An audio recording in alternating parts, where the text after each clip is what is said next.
Prieš kelias savaitės jums jau pasakojame, kas yra tuberkuliozė ir kodėl šią ligą būtina pažinti ir nustatyti laiku. Atsižvelgdami į žiūrovų laiškus, parengėme dar vieną siužetą, kuriame specialistai ne tik paneigs visuomenėje susidariusi klaidingą požiūrį į šią ligą, bet ir patars, ką daryti, jeigu su ja jau teko susidurti. Beje, jei po reportažo mums parašysite atsakymą į klausimą, kaip plinta tuberkuliozės bakterijos, būsite apdovanoti šauniais marškinėliais, kuriuos žiūrovams dovanoja Lietuvos Rotary organizacija.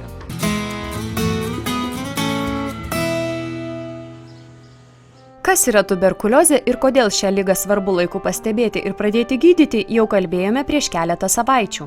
Šiandien atsižvelgę į laidos žiūrovų skambučius ir klausimus, patarsime, ką daryti, jeigu su liga tektų susidurti. Kaip rodo statistika, Lietuvoje tuberkuliozė kasdieną užsikrečia 5 žmonės. Šiuo metu vien Vilniuje esančiame infekcinių ligų ir tuberkuliozės ligoninės vaikų skyriuje gydoma 40 vaikų. Tarp jų 1 kūdikis. Nemažai vaikų gydosi ir Kaune, Klaipėdoje bei Šiauliuose esančiuose specialiuose gydymo įstaigų padaliniuose. Nors liga pavojinga ir sparčiai plinta, apie ją atvirai kalba ir savo patirtimi dalijasi labai mažai žmonių. Padėkime augti kūrybinės grupės mėginimai susitikti su tuberkulioze sergančių vaikučių tėveliais buvo bevaisiai. Netgi į gydytojų prašymus tėvai neatsiliepė arba kategoriškai atsisakė pasakoti savo istorijas viešai. Ką visa tai reiškia? Iš tiesų jaučiame, kad liga laikoma negarbinga. Pirmiausia, dėl to, kad turi tokį neigiamą atspalvį. Visgi dažniau serga žmonės, kurie piktnaudžiauja alkoholiu, kurie yra benamiai. Iš karto žmogus galvoja, kad galbūt jis bus priskirtas tai žmonių kategorijai.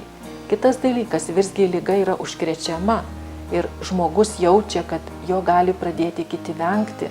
Norint kovoti su tuberkulioze, pirmiausia reiktų pakeisti požiūrį į šią ligą. Dėl jos plitimo būdo oro lašeliniu būdu, kostint arba čiaudint, susirgti galime bet kuris iš mūsų, taip pat ir mūsų vaikai. Čia nieko dėta socialinė padėtis, čia svarbu imunitetas. Vienas, tarkim, galbūt nesusirgs ir šeimoje, kur yra sergantis tuberkuliozė, kuris labai daug įkvėpia tuberkuliozės bakterijų, o kitam galbūt užtenka visai nedidelio kontakto. Svarbu atskirti buvimą infekuotų tuberkuliozės mikrobakterijomis nuo aktyvios tuberkuliozės.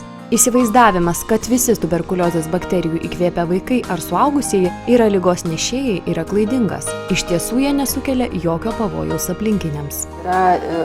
Tekia ir tokių tėvelių atsiliepimų, kad, tarkim, jeigu vaikas net ir neserga tuberkulioze, jis yra tik įkvėpęs bakterijų ir jis tai visiškai yra nepavojingas, tada neinformuojama nei klasės auklėtoja, nei klasės tėvai, bet kažkas sužino, tarkim, tą vieną žodį išgirsta ir ima labai tokia audringa reakcija. Iš esmės, jeigu kažkoks yra užkrečiamas atvejis, tai visuomenės sveikatos centras dirba tą darbą, išaiškina, ką reikia padaryti, kur reikia pasitikrinti.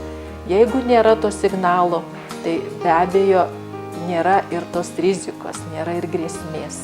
Sergančiųjų aktyvia tuberkulioze labiausiai reikėtų saugotis šeimos nariams, gyvenantiems ar būnantiems vienoje patalpoje su ligoniu. Ir reikia būtinai patikrinti vaikus dėl tuberkuliozės, suaugusius patikrinti dėl tuberkuliozės. O šiaip reikia žinoti, kad jeigu yra ligonis, pagrindinė priemonė yra vėdinimas. Būtent galbūt naiviai taip atrodo pasiklausius, kad nesąmonė. Vėdinimas ir čia jau panacėja nuo visų ligų. Bet jeigu jūs pagalvotumėte, kad kvėpuojame oru ir jeigu mes padarome ypač skersvėjį ir pakeičiame visą orą, tai iš tiesų nebėra tų bakterijų. Ne ką mažiau svarbu už gryną ir švarų orą, tinkamas dienos režimas ir kantrus bei nuoseklus gydymas, kuris paprastai trunka apie pusę metų. Dienos režimas turėtų būti toksai gana griežtas, prasme, kad vaikas turi normaliai išsimiegoti, jo maistas turi būti, ir vitaminais turtingas, šiltas maistas ir reguliarus pasivaikščiojimai, galbūt nebūtinai ten aktyvus fiziniai pratimai ore, bet grynas oras yra labai reikalingas vaikui. Ir taipogi psichologinis komfortas, kad vaikui nebūtų stresų.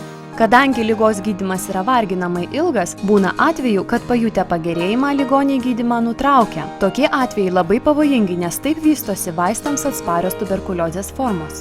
Jau 3 metus aktyviai su šia problema kovoja Lietuvos Rotary organizacija, įgyvendindama tuberkuliozės programą. Šiam tikslui organizacijos nariai paskyrė 1 800 000 litų. Mes pirkom maisto paketus.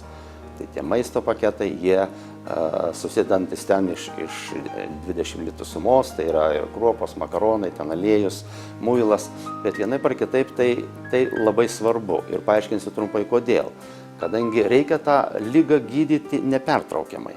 Ir tie žmonės, kurie yra asocialūs, sakykime, apie 10% sergančių yra asocialių, ir tie žmonės, kurių šeimos yra prie skurdo, sakykime, pagal statistiką ribos, apie 33% Lietuvoje tokių yra. Tai vis dėlto jiem toks akstinas ir motyvacija ateiti, gydytis ir pastoviai naudoti vaistus, tai ir yra tie maisto paketai. Įgyvendinant tuberkuliozės programą buvo nuveikta ir daugiau darbų. Nupirkta ligai diagnozuoti būtina įranga, leisti informaciniai leidiniai medikams ir visuomeniai, vykdyta kita veikla. Pasidomėjus, kodėl Lietuvos Rotary organizacijai tai rūpi, atsakymas aiškus ir paprastas. Lietuvoje yra 44 klubai, tai yra maždaug 1200 rotariečių. Mūsų Rotary organizacija daro labdaros projektus ir tuos projektus, kurie labai svarbus bendruomeniai. Ten, kur vaikai yra neturtingos šeimos, ir ten kokių tai problemų yra, tai mes padedam. Ir noriu pabrėžti, kad visi šie labdaros projektai yra daromi iš savų pinigėlių, tai yra iš savų pajamų remiant labdaros projektus. Pabaigai priminsime, kad dėl tuberkuliozės pasitikrinti turėtų visi, kas jaučia bendrą silpnumą, pastebi svorio ir apetito sumažėjimą, ilgiau nei 3 savaitės kankina kosulys ir karščiavimas. Liga užkrečiama oro lašeliniu būdu, o tai reiškia, kad tuberkuliozės bakterijų galime įkvėpti bet kur gali tekti susidurti su šia liga sergančiu žmogumi.